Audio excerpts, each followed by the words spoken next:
আজকে কিন্তু আমি তোমাদের সাথে 2025 সালের one of the best recipe share করতে চলেছি। তো এটা বানানোর জন্য কড়াইতে 2 চামচ ঘি, 1 টুকরো বাটারটাকে অল্প আছে মেল্ট করে নেব।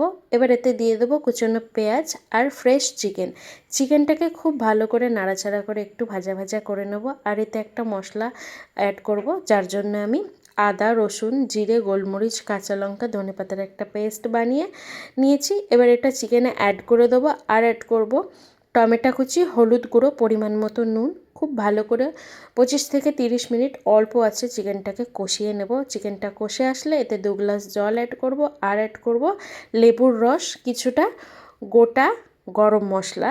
এবার এটাকে আরও 10 থেকে 15 মিনিট একটু ভালো করে ফুটিয়ে নিলেই রেডি। এটাকে তোমরা চিকেন স্টু কিংবা চিকেন স্যুপ বলতে পারো। ঠান্ডার দিনে কিন্তু একটা অ্যামেজিং রেসিপি। তো তোমরাও বানাও, এনজয় করো গরম গরম। আর আমায় জানিও অবশ্যই কমেন্টে রেসিপিটা কেমন হয়েছে।